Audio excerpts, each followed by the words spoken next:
The crystal chandeliers of the Riverside Manor sparkled above 300 wedding guests, all dressed in their finest attire. I stood near the back of the reception hall in my plain navy suit, the only one I owned, watching my older brother Michael prepare for his best man speech.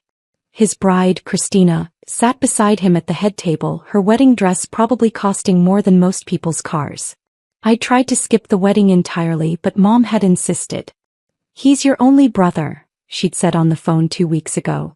"I don't care about your complicated relationship. You'll be there and you'll be civil." Civil. That was one way to describe how Michael and I interacted. Hostile indifference might be more accurate. "Ladies and gentlemen," the wedding coordinator's voice echoed through the speakers. "Please welcome the best man, Jonathan Chin, brother of the groom." I made my way through the tables, feeling eyes tracking my movements. I heard whispers as I passed, the same whispers that had followed me for the past 6 years. "That's the other brother. The unsuccessful one. I heard he's almost 40 and still lives with roommates. Such a shame. Michael turned out so well." I reached the microphone and looked out at the sea of faces. Michael's colleagues from his investment banking firm. Christina's family, all old money and older traditions. Our parents' friends from their country club. Everyone who mattered in their world. Everyone who had spent years watching me fail. "Thank you all for being here," I began, keeping my voice steady. "I'm Jonathan, Michael's younger brother. I'm supposed to tell you heartwarming stories about growing up together, about what a great guy Michael is, about how perfect he and Christina are together." I paused, taking a breath. "And I will. Because despite our differences, despite the very different paths our lives have taken, Michael is my brother. And today is his day." I launched into safe territory, childhood stories carefully selected to be amusing without being embarrassing, compliments about Christina that were genuine enough to land well, wishes for their future happiness that I mostly meant. The speech lasted 7 minutes. I got polite applause. Michael's smile was tight as I handed him the microphone for his own speech. "Thank you, John," he said, his voice warm in that practiced way of his. "My little brother, everyone. John's had an interesting journey. Not everyone takes the traditional path, and we should celebrate that. Even when the path leads to a garage startup that's been about to break through for 6 years now." Uncomfortable laughter rippled through the crowd. "I'm kidding, of course," Michael continued, though his eyes said otherwise. "John's persistence is admirable. Most people would have given up and gotten a real job by now. But not John. He's still out there chasing the dream, living on ramen and hope." More laughter, less uncomfortable now. In all seriousness, Michael's tone shifted to something that might have been compassion if you didn't know him well. "I admire my brother's dedication to his vision, even if it hasn't panned out the way he hoped. Not everyone can be successful in business. Some of us are dreamers and some of us are doers. The world needs both." I felt my face grow warm but kept my expression neutral. This was Michael's specialty. The subtle cut dressed up as a compliment, the public humiliation disguised as brotherly affection. He continued his speech, talking about his own journey from Harvard MBA to his current position as managing director at Goldman Sachs. He thanked Christina's father for trusting him with his precious daughter, mentioned the honeymoon in Bali, first class naturally, and outlined their plans to buy a home in Westchester within the year. When he finished, the applause was thunderous. Michael was good at speeches. He was good at most things. That was part of the problem. Dinner was served, filet mignon and Chilean sea bass with wine pairings for each course. I sat at a table with various cousins and family friends, most of whom I hadn't seen in years. "So Jonathan," Aunt Carol leaned across the table, her diamonds catching the light. "Michael mentioned you're still doing the startup thing. How's that going?" "It's going well," I said simply. "Well, but not successfully well?" He tried to make it sound gentle. "I mean, you're still living with roommates, aren't you?" "I have roommates, yes. At 37. She said it like a diagnosis. "Honey, have you considered that maybe it's time to try something else? My friend's son is a recruiter. He places people in tech companies all the time. Real tech companies with salaries and benefits. I could put you in touch." "That's kind of you, but I'm committed to my current work."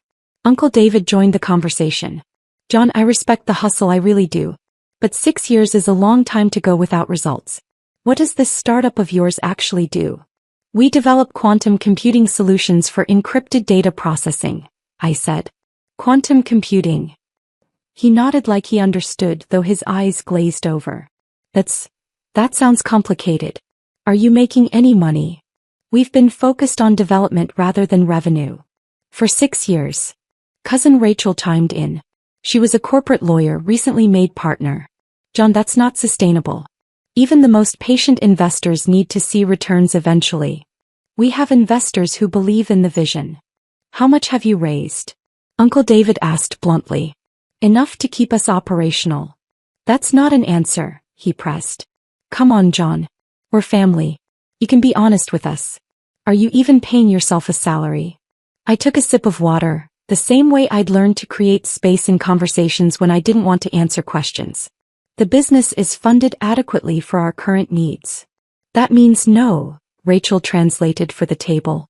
John, this is an intervention of sorts. We care about you. We don't want to see you waste your entire life on something that's clearly not working. It's working fine. Then why are you still living with roommates? Aunt Carol's voice rose slightly. Why are you wearing a suit that looks like you got it at Target? Why did you arrive in an Uber instead of your own car? I sold my car. I didn't need it. The table went quiet. Even they could hear how bad that sounded. Oh, honey, Aunt Carol said, genuine pity in her voice now. You sold your car. That's really concerning. I work from home. Public transportation is efficient in the city. It was an unnecessary expense.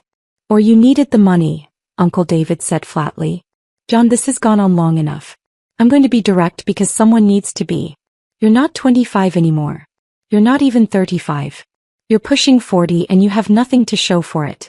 No house, no car, no wife, no kids. You're living like a college student because you're too proud to admit that your startup failed. It hasn't failed. Then what would you call it? Rachel challenged. What metric of success can you point to after 6 years of work? I could feel eyes from other tables turning toward us. The conversation was getting heated enough to draw attention. Look at your brother, Aunt Carol said, gesturing toward the head table where Michael and Christina were cutting their cake. Look at what real success looks like. He's 39, just a year older than you. He has a corner office, a beautiful wife, a bright future. That's what happens when you make smart choices. Different choices, I corrected quietly. Smart choices, she insisted. Practical choices. Adult choices. John, I love you, but someone needs to tell you the truth. This startup dream is over. It's time to grow up and join the real world. Before I could respond, Michael's voice boomed through the speakers again. Everyone, if I could have your attention for just one more moment. I want to do something special. The room quieted. A spotlight swung to illuminate our table, specifically to illuminate me. John, Michael said, his smile broad. Little brother, could you come up here for a second? Every instinct told me this was a bad idea, but 300 pairs of eyes were watching. I stood and walked to the front, feeling like I was approaching a gallows. Michael put his arm around my shoulders, the gesture looking brotherly to everyone watching. His grip was tight enough to be controlling. Ladies and gentlemen, I want to talk about my brother for a minute. John and I have taken very different paths in life. I went the traditional route, good school, good job, climbing the corporate ladder. John here, he's a dreamer. An entrepreneur. He's been working on his startup for. He paused, pretending to calculate. 6 years now. Almost 7. Time flies. Polite, awkward laughter. Now, I'll be honest, Michael continued, his voice taking on a tone of concerned brotherhood. It hasn't been easy watching John struggle. Watching him pour his life into something that hasn't panned out. As his older brother, I've wanted to help. I've offered him jobs, connections, opportunities to get back on track. But John's stubborn. He believes in his vision even when no one else does. The pity in the room was palpable now. I could feel it pressing down on me from all sides. So tonight on my wedding day, I want to do something for my little brother. Christina and I have discussed it, and we'd like to offer John a loan. Not a huge amount, but enough to help him get back on his feet. Help him find an apartment without roommates. Maybe buy a car. Start fresh. He looked at me, his eyes challenging me to refuse in front of everyone. We'll call it $25,000, he continued. No interest, no time pressure. Just family helping family. What do you say, John? The room waited. This was his moment of triumph. The successful brother publicly saving the failed one. The responsible sibling extending charity to the one who'd wasted his life. I looked at Michael, really looked at him.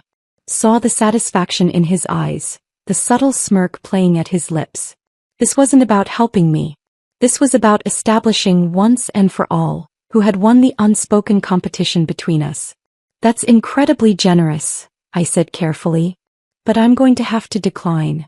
His smile faltered. John, don't be proud. We all need help sometimes. I appreciate the offer, but I don't need help. I'm doing fine. You sold your car, he said loud enough for everyone to hear. You're living with roommates at 37. You're clearly not fine. I have everything I need. Except success, he said, and now the mask was slipping. Except a real career, a real income, a real life. John, just admit it. Admit that your startup failed, take the help and move on. The startup hasn't failed.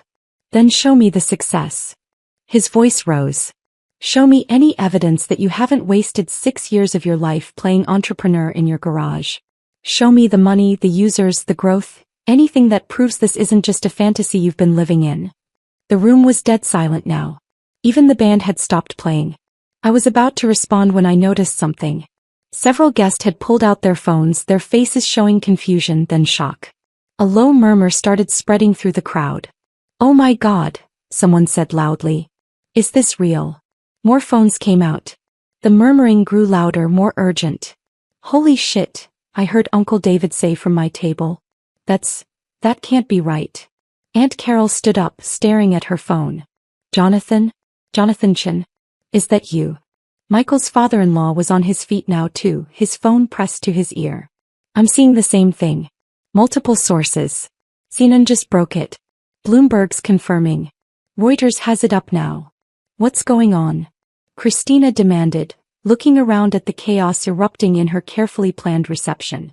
Michael grabbed his own phone from the table. His face went white. The wedding coordinator was frantically checking her tablet. Mr. Chin? Sir? CNN is calling. They're asking if Jonathan Chin is here. They want to know if they can come in. What? Michael's voice was barely a whisper. Why would CNN want to come to my wedding? Because of the acquisition announcement, the coordinator said, bewildered. The tech acquisition. It's breaking news. It's the lead story on every major outlet. Michael was scrolling through his phone now, his hands shaking. John, your company. Quantum Secure Solutions. That's your company. Yes, I said simply. It just sold. He read from his screen, his voice hollow. Quantum Secure Solutions acquired by Google in landmark deal valued at $8.7 billion. The largest tech acquisition in 5 years. Revolutionary quantum encryption technology that will reshape cloud computing security globally. The room erupted. 8 billion, someone shouted. That's billion with a B? Google. He sold to Google. Michael looked up from his phone, his face a mixture of shock and something else. Something that looked like grief. You sold your company for $8.7 billion. Today. You sold it today during my wedding. The deal closed at 4 p.m. Eastern, I confirmed. I would have preferred different timing, but the regulatory approvals came through faster than expected. I couldn't control the announcement schedule. Aunt Carol had pushed her way to the front of the crowd. Jonathan, that article says you own 67% of the company.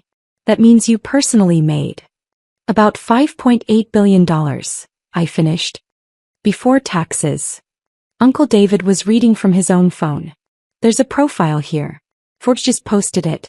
It says Jonathan Chin, age 37, is now one of the youngest self-made billionaires in tech.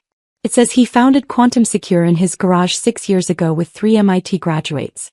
It says they developed breakthrough quantum computing applications that make current encryption methods obsolete. The roommates, Rachel said faintly. Your roommates were your co-founders. Dr. Sarah Martinez, Dr. James Park, and Dr. Angela Thompson, I confirmed. We met at MIT. They're the smartest people I've ever known. More guests were crowding around now, all reading the same stories, all trying to process what was happening. The Google deal includes continued employment for the founding team, someone read aloud. Jonathan Chin will serve as VP of Quantum Computing Development with a salary of, Jesus, That salary alone is more than most people make in a lifetime. Michael was still frozen, his phone hanging limply in his hand. You let me give that speech. You let me offer you $25,000. You let me call you a failed entrepreneur in front of 300 people. You didn't let me say much of anything, I pointed out. You could have stopped me.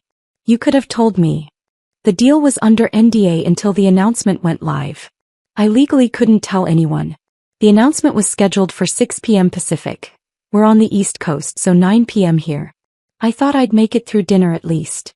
Christina was on her phone now too, her perfect makeup starting to run as tears formed. There are news trucks outside. The venue coordinator says CNN, CNBC, Bloomberg, and 3 local stations are requesting access. They want to interview Jonathan. At my wedding, Michael said. This is my wedding. My day. And you're making it about you. I'm not making it about anything, I said calmly. I came to your wedding like Mom asked me to. I gave my speech. I sat quietly at my table. You're the one who called me up here and demanded I show you success. I didn't want this timing any more than you did. A man in a suit I didn't recognize pushed forward.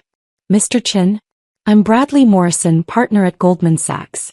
I worked with your brother on the Silverman deal last year.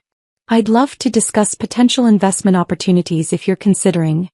Not now, Michael snapped at his colleague. Then to me, you sold your car because you didn't need it? Or because you were about to be a billionaire and material possessions didn't matter anymore? Both, I suppose. The articles mention your lifestyle, Cousin Rachel said, still reading. It says you continued to live modestly throughout the company's development to avoid distractions and maintain focus. It quotes you saying wealth is a byproduct, not a goal. That's from an interview you did with TechCrunch last month. They interviewed me as part of the acquisition due diligence process. More phones were ringing now. Uncle David answered his, listened for a moment, then looked at me with an expression I'd never seen before. That was my office. They want to know if I can introduce them to you. They're interested in discussing wealth management services for high-net-worth clients. High net worth, Aunt Carol repeated with a slightly hysterical laugh. He's worth almost $6 billion. That's not high net worth, that's... I don't even know what that is. The wedding coordinator approached again, more frantic now. Mr. Chin, Jonathan Chin, the press is getting aggressive. They're asking if they can set up outside. CNN is offering to pay for exclusive access. What should I tell them? I looked at Michael and Christina. This was their day, their moment. And I just inadvertently destroyed it. Tell them I'll give a statement in 30 minutes, I said. Outside. Not in the venue. And make it clear that today is about Michael and Christina's wedding. The business news is secondary. Secondary, Michael repeated numbly. You just became a billionaire and it's secondary. To your wedding? Yes. You're my brother, Michael. That matters more than money. He laughed, but there was no humor in it. Money. You say that like it's trivial. Like $5.8 billion is just pocket change. It's a number, I said. It doesn't change who I am. It changes everything. His voice cracked. Everything I've worked for, everything I've accomplished. I made managing director at Goldman. Do you know how hard that is? How many people compete for those positions? I make almost $2 million a year. I thought I'd made it. I thought I was successful. You are successful. I make in a year what you made in 3 seconds when that deal closed. The math seemed to hit him as he said it. 3.7 seconds. Every second the clock ticked from 4 o'clock p.m. to 4 o'clock and 3 seconds p.m., you made more than my annual salary. The room had gone quiet again, everyone watching this confrontation play out. That's not a fair comparison, I said. None of this is fair. Michael's composure was completely gone now. I did everything right. I went to Harvard. I worked 100-hour weeks. I networked, I sacrificed, I climbed the ladder. And you just built something in your garage and became a billionaire. It wasn't just anything. We worked 18-hour days for 6 years. We lived on nothing. We almost failed 3 times. The breakthrough that made this possible came at 3 a.m. on a Tuesday after Sarah had been working for 31 hours straight. There's no just about any of it. Christina was crying openly now. Our wedding. Everyone's going to remember our wedding as the day Jonathan became a billionaire. Not as our special day. Not as the day we got married. This. She wasn't wrong. I could already see guests recording videos, taking pictures, posting on social media. The hashtag billionaire wedding was probably already trending. My phone vibrated. Then again. And again. I pulled it out to see hundreds of notifications. Messages from my team, from our lawyers, from Google executives, from journalists, from people I hadn't spoken to in decades. And one text from Sarah. Holy shit, the timing. Are you okay? Do you need extraction? I typed back. At brother's wedding. Long story. Call you in an hour. Her response was immediate. We're all watching it unfold on Twitter. The memes are already incredible. Hang in there. Jonathan Chin? A woman's voice came from behind me. I turned to see a journalist who must have talked her way past security. I'm Jessica Park from Bloomberg News. Can you comment on the acquisition? What does this mean for the future of quantum computing? Not now, I said firmly. This is a private event. The public has a right to know. The public can wait an hour. Please leave. Security was already moving toward her, but the damage was done. More reporters would try the same thing. The venue was about to become a circus. Michael, I said, turning back to my brother. Christina. I'm going to leave. I'll give my statement outside, draw the press away, let you salvage what's left of your reception. I'm sorry about the timing. I truly am. Sorry, Michael repeated. You're sorry. You just humiliated me in front of everyone I know, everyone who matters in my career, and you're sorry. I didn't humiliate you. I didn't do anything to you. You exist. He shouted it, his face red. You exist, and you're better than me at everything that actually matters. I spent my whole life trying to beat you, trying to be the successful one, and you just... He couldn't finish. Christina put a hand on his arm, but he shook it off. Do you know what this is going to be like for me? He continued. Going into work on Monday? Everyone knowing that my failed entrepreneur brother sold his company for almost $9 billion? Everyone remembering that I called him a dropout at my wedding? That I offered him a loan of $25,000. That speech is already viral, someone called out unhelpfully. 3 million views on TikTok. Michael's face went from red to pale. No, tell me that's not true. Multiple videos from different angles, Uncle David confirmed, looking at his phone. The one with the best audio is trending #1 worldwide. The comments are, well, they're not kind to you, Michael. I watched my brother process this. Watched him realize that his moment of triumph, his wedding day, his speech establishing himself as the successful sibling, had become the most public humiliation of his life. I should go, I said again. Wait. Mom's voice cut through the chaos. She'd been so quiet I'd almost forgotten she was there. She pushed through the crowd, Dad right behind her. Jonathan, she said, and her voice was shaking. Is this real? All of this? Yes, Mom. You've been a billionaire in waiting for how long? We knew the deal was likely about 6 months ago. We knew it was definite about 3 months ago. The exact valuation was confirmed 2 weeks ago. And you didn't tell us. I couldn't. NDAs. And honestly, I hesitated. Would you have believed me? The question hung in the air. Mom and Dad exchanged a glance. No, Dad admitted quietly. We wouldn't have. We would have thought you were delusional. Making up fantasies to make yourself feel better about failing. That's what we thought anyway, Mom added. Every time you talked about the company, about the technology, about the potential, we thought it was just wishful thinking. We thought you were lying to yourself. I know. You know. Michael turned on them. You all knew about this? About his company? We knew he was working on something, Mom said. He tried to tell us about it at Christmas, at Easter, at every family gathering. We just didn't listen. We didn't believe it could be real. Aunt Carol spoke up, her voice small. I told you to apply to work at Target. 2 hours ago, I told a man who's now worth $6 billion to apply for a retail management position. The absurdity of it seemed to break through the tension. Someone laughed, a slightly hysterical sound. Then someone else. Within seconds the whole room was laughing, a release of nervous energy and shock. Everyone except Michael. This is my wedding, he said again, but quieter now. This was supposed to be my day. The best day of my life.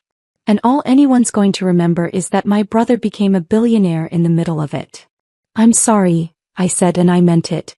I wish the timing had been different. Do you? He looked at me, really looked at me. Do you really wish that? Or is some part of you glad that you got to prove us all wrong? That you got to show up to my perfect day and reveal that you were better all along? I thought about it. Gave him the honesty he deserved. I'm not glad about any of this. But am I glad that you finally have to see me as something other than a failure? Yes. I'm glad about that. He nodded slowly. At least you're honest. The wedding coordinator was back, more desperate now. Mr. Chin, the press is threatening to disrupt the entire reception if they don't get access. They're offering substantial sums. One outlet is suggesting $50,000 for 15 minutes of exclusive access.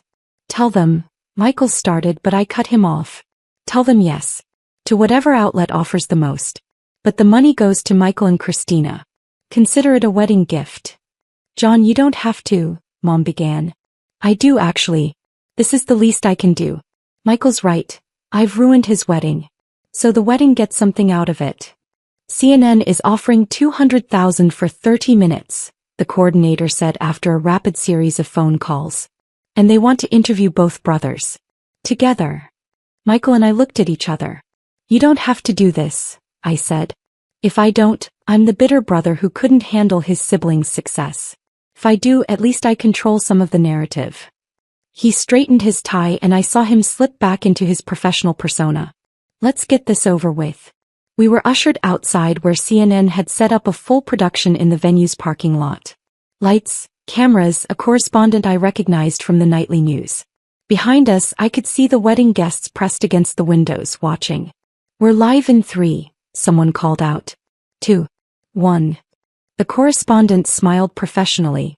We're here with Jonathan Chin, whose company Quantum Secure Solutions was just acquired by Google for $8.7 billion in what experts are calling the most significant advancement in computing security in decades.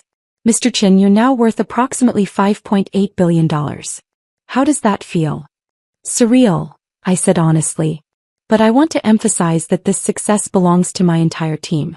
Dr. Martinez, Dr. Park, and Dr. Thompson worked as hard as I did, if not harder. This isn't about one person. And this is your brother Michael Chin, correct? Michael, what was your reaction when you heard the news? Michael's smile was perfect, practiced. Shock certainly. Pride in my brother's achievement. John's always been brilliant.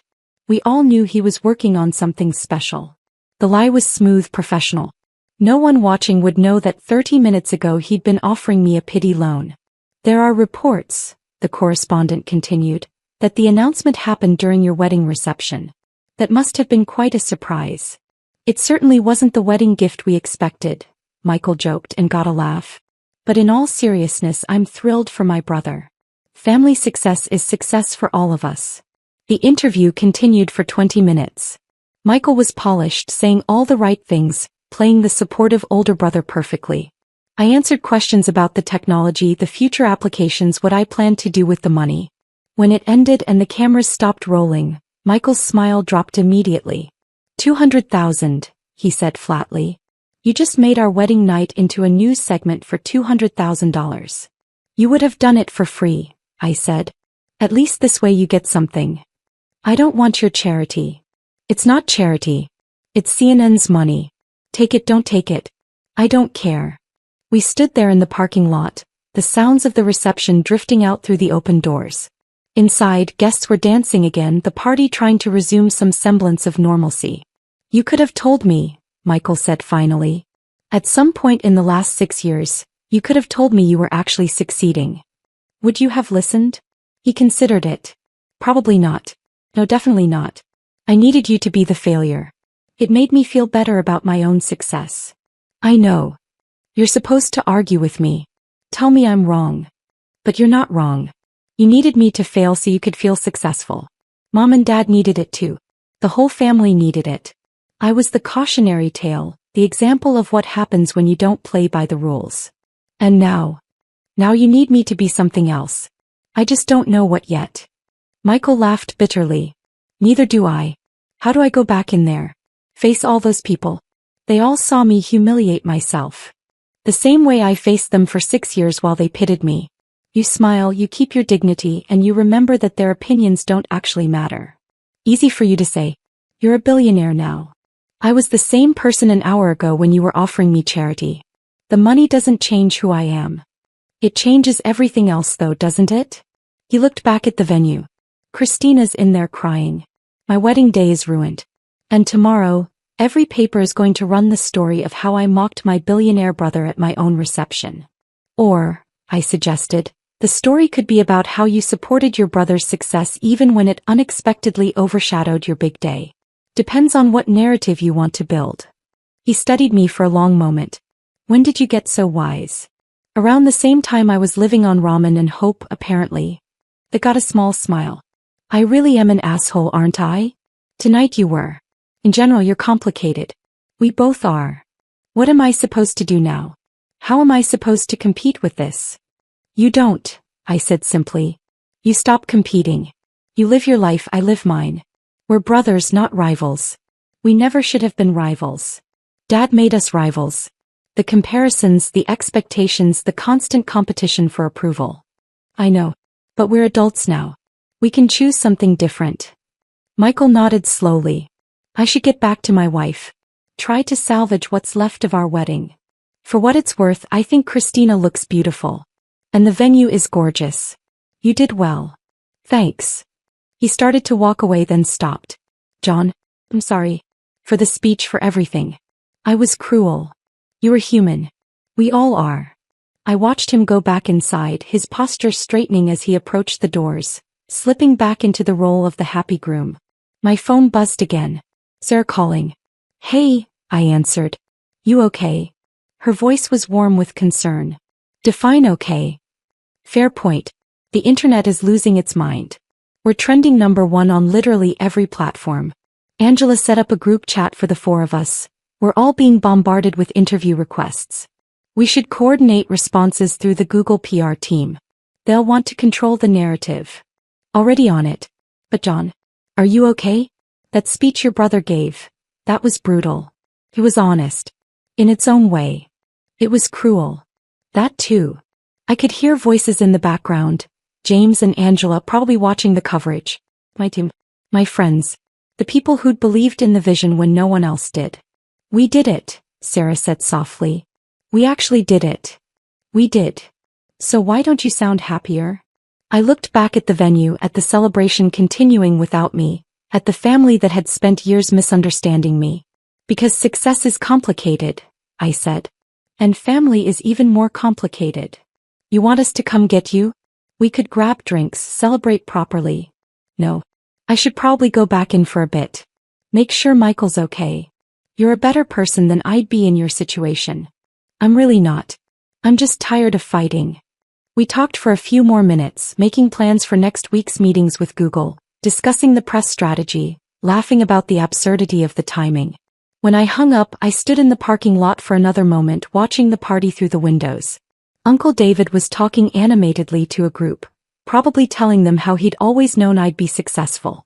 Aunt Carol was showing people something on her phone, likely the news coverage claiming some sort of credit for my upbringing. Mom and Dad sat at their table looking shell-shocked and small. And Michael was dancing with Christina, holding her close, trying to create a moment of normalcy in the chaos. I could leave. Call an Uber, go home to my apartment. The one I'd be moving out of soon because the world now knew I was worth billions and I'd need actual security. I could let them celebrate without me, let Michael have what remained of his night. But that felt like running away. I walked back inside. Heads turned, conversations stopped. Then Aunt Carol was rushing over, Uncle David right behind her, both of them suddenly my best friends, suddenly so proud, suddenly claiming they'd always believed in me. Jonathan. Aunt Carol gushed. I've been telling everyone about how we knew you were special even as a child. That brilliant mind of yours. You told me to apply at Target 2 hours ago, I reminded her gently. She had the grace to look embarrassed. I was just worried about you, honey. We all were. Were you?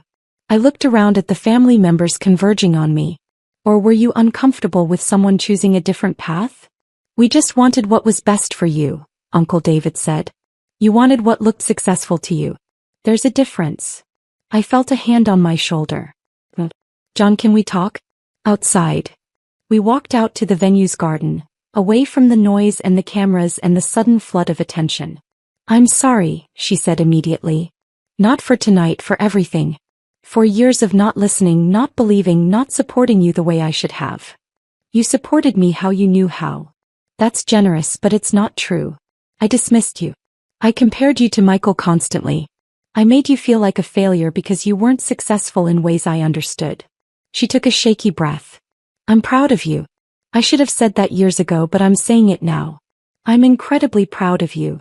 Thanks, Mom. And I'm sorry it took billions of dollars for me to finally see what was there all along. We stood together in the garden, the party continuing without us. After a while, Dad joined us, then Michael and Christina. One by one, the family filtered out until we were all there together, away from the chaos. I propose a toast, Michael said, raising his champagne glass. To John. To seeing people for who they really are, not who we need them to be. And to second chances for families who screw up. I'll drink to that, I said. We toasted, and for the first time in 6 years, maybe for the first time ever, I felt like we might actually be a family instead of a collection of people bound by biology and competition. Inside, I could hear the DJ starting up again. Michael and Christina went back to their first dance, this time without the weight of comparison hanging over it. And I stood with my parents in the garden watching through the windows, no longer the family failure or the surprise billionaire. Just their son. Finally,